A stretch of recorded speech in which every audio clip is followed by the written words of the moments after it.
Ahoj Zdendo. Chceš říct něco do videa?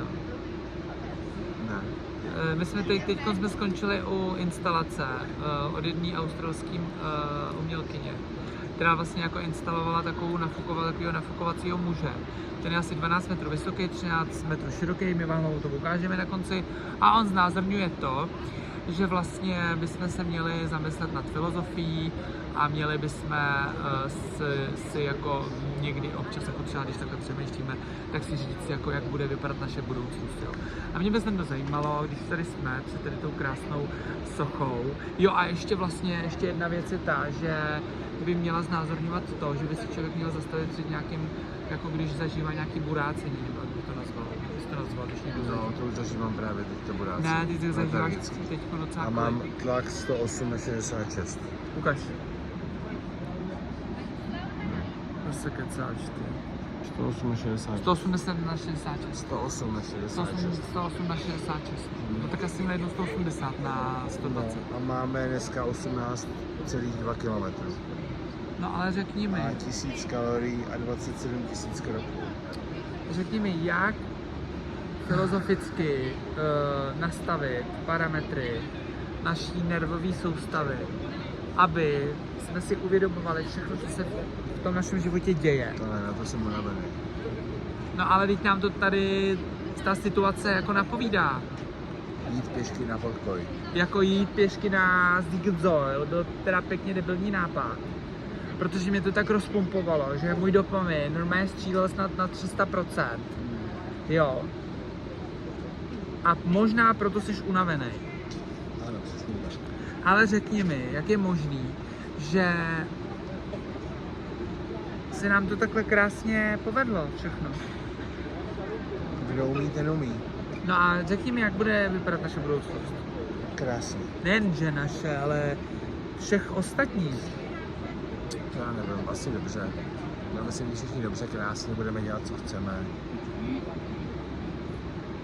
A je to. A víc psů budeme mít hlavně. Tím víc psů, tím víc štěstí v životě. Ano, pejskové, ty jsou důležitý.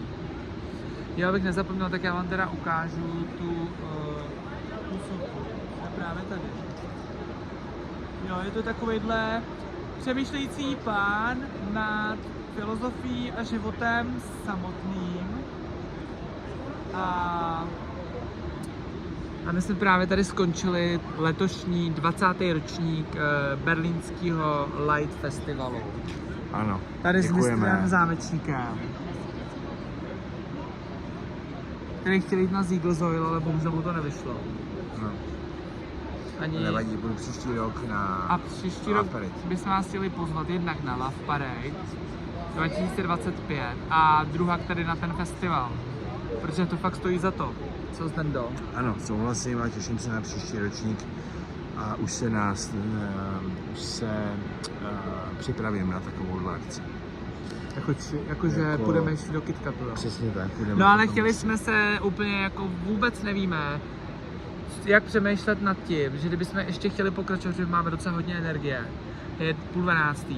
A kdybychom chtěli jít do KitKatu, jo, to je takový klub, popiš KitKat, co to je. Takový klub. A co se tam děje? Všechno. No ne, tak je tam bazén. No, tančí se tam, je tam bazén, dějou se tam nějaký necudnosti určitě taky. A tancuje se tam, no. No a jaký tam je dress code? Uvolňující? No, nějaký? různý.